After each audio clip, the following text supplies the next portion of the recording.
Bun găsit, dragilor, la citirea zilei de joi, 9 noiembrie. Ei bine, este citirea interactivă, așa că vă rog să vă alegeți un pachet de cărți sau un număr de la 1 la 3. 1, 2 sau 3 și haideți să vedem ce iese la citirea interactivă pentru ziua de joi. Vă reamintesc, găsiți pe canalul meu, la secțiunea videoclipuri și un videoclip pe zodii, da? Pe fiecare zodie în parte. Așa că vă invit să intrați la secțiunea videoclipuri și să vedeți și tarotul zilnic pe zodii.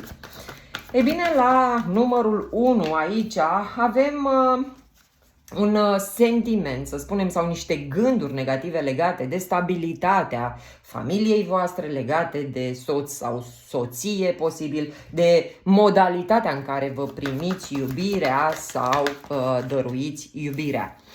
Vedem că în această zi ați putea să mai temperați un pic din gândurile acestea negative și să aveți parte de o situație îmbucurătoare. Este posibil ca o discuție, o vorbă, un mesaj trimis de persoana pe care voi o iubiți să vă înveselească, să vă facă să vă gândiți că sunt șanse de reușită în familia voastră. Fie că vă gândiți la o problemă financiară, fie că vă gândiți la o problemă în relația voastră din punct de vedere emoțional, ziua de joi reușește să mai liniștească gândurile acelea negative legate de nereușita voastră.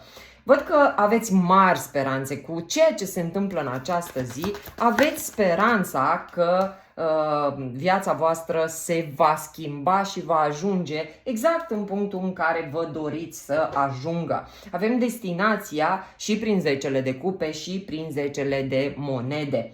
E ca și când vă arată Dumnezeu, da, primele semne că puteți să ajungeți unde vă doriți cu viața voastră și vă liniștește acel tumult de gânduri negative care rulau în capul vostru. Nu o să am bani, nu o să ajung să am vreodată sumele pe care mi le doresc, nu o să am vreodată stabilitatea și siguranța în relația mea, nu o să am vreodată, nu știu, familia așa cum mi-o doresc sau știu eu ce alte gânduri aveți, pentru că sigur ați trăit o experiență aici.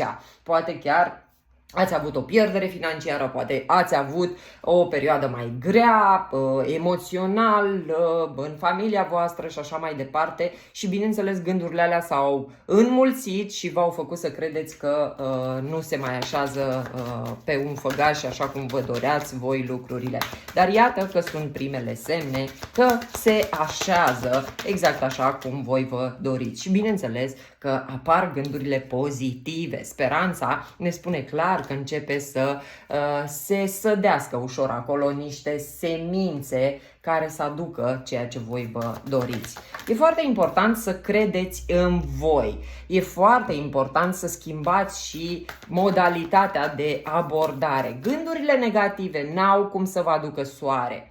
E foarte important să înțelegeți că schimbarea vine din interior. Schimbați gândurile acelea negative cu unele pozitive și o să vedeți că e mult mai bine așa. Pășiți în puterea proprie, luați-vă puterea înapoi. Când noi dăm voie gândurilor negative să ne domine, ce facem? Ne dăm puterea acelor frici, dăm puterea acelor credințe limitative, dăm puterea oamenilor care ne-au învățat că viața e rea. Ei bine, haideți să ne luăm puterea înapoi și să gândim cât se poate de pozitiv și o să vedeți schimbările. Eu vă propun o încercare.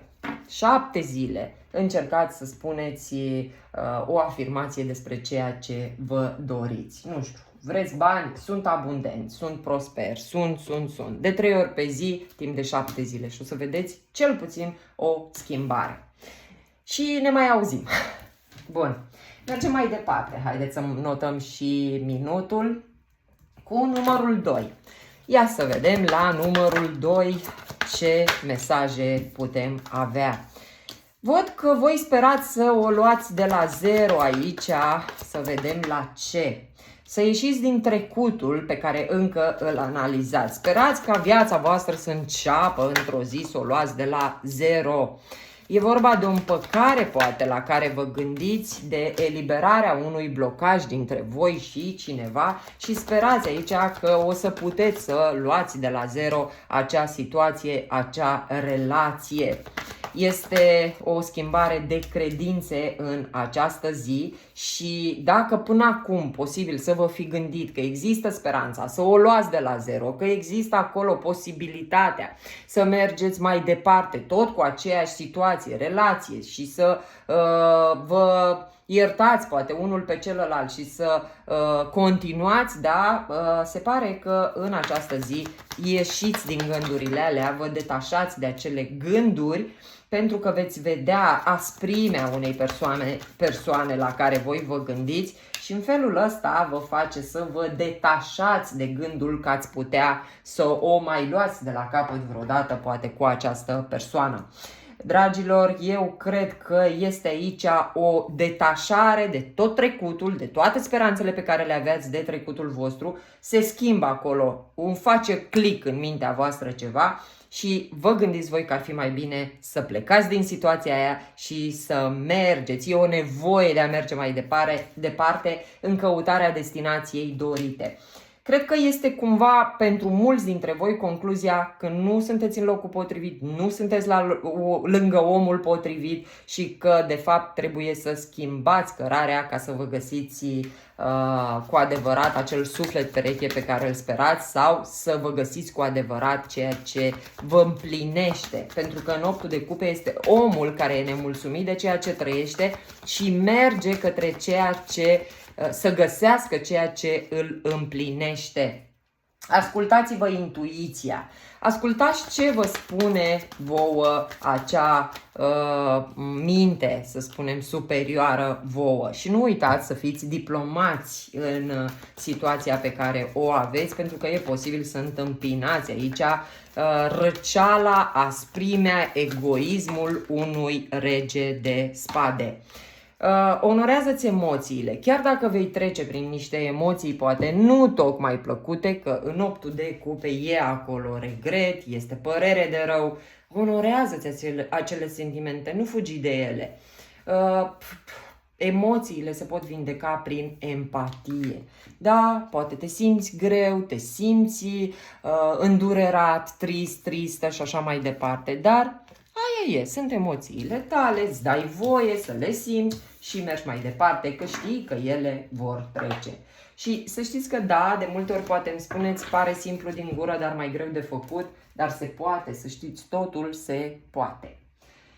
Bun, mergem mai departe cu numărul 3. Ia să vedem la numărul 3 care ar fi mesajele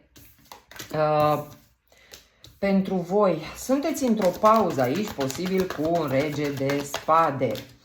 Din cauza unei a treia persoane, posibil, vedem că este o pauză care creează multe frici sau cel puțin vă ține parcă așa într-o stare destul de urâtă. Asul de spade, să știți că vine cu lumină peste tot ce era neclar, peste tot ceea ce s-a întâmplat de fapt în situație. S-ar putea chiar să aveți de-a face cu o persoană care vine să îți spună că regretă, că te-a rănit, că te-a trădat, poate că a ținut cont de ceea ce au spus ceilalți, poate despre tine. Vedem aici poate și o dependență care cumva ar fi putut afecta o relație, ar fi putut afecta aici o situație de viață care te-a făcut să o analizezi mult de tot. Ei bine, să știi că adevărul ăsta pe care tu ai putea să-l deții în această zi, un adevăr, te poate elibera, te poate ajuta să o iei de la zero, deși văd că amâni momentul. Nu știu, de parcă aici tu ai înțeles greșit ceva, ai pus pauză, poate unei relații, da? Și acum vine acea persoană și spune, băi, stai un pic, mă, că n-ai înțeles bine, ai înțeles ceva greșit. Nu așa au stat lucrurile, au stat total diferit. Hai să facem cumva să o luăm de la zero, dar tu văd că îți cere aici un răgaz pentru că în momentul de față, cel puțin, nu te simți atât de echilibrat, de hotărât încât să iei o decizie și mai cer o pauză. Cer o pauză pentru că încă te obsedează, cred că încă te macină gândurile alea negative care ți-au rulat ție în cap, mai ales dacă aici ai vorba de vreo înșelăciune, de, nu știu, de vreo trădare, poate ai fost înșelată, parcă încă nu poți să-ți scoți din cap ideea de ce s-a întâmplat acolo. Dar lucrurile, da, se pare că ar putea să arate altfel. Sunt puse lucrurile într-o altă lumină, dragilor. Turnul aici îți spune clar să lași așa cum s-a întâmplat, încearcă să refaci fundația. Poate nu e momentul potrivit de aia și simți că ai nevoie de ceva timp ca să te lămurești și să te echilibrezi. Dă-ți voie, mai spun cărțile, dă-ți voie și exprimă-te, simte, fii tu așa cum ești. Dacă îți vine să țipi, să urli, fă ceea ce e de făcut, dă voie emoțiilor să iasă de acolo. Dragii mei, sper că v-au plăcut etalările mele, vă mulțumesc mult pentru suport, pentru că mă urmăriți, că sunteți parte din viața mea zi de zi, vă mulțumesc pentru like-uri, pentru mesajele voastre drăguțe, eu vă urez o zi minunată, pa, pa!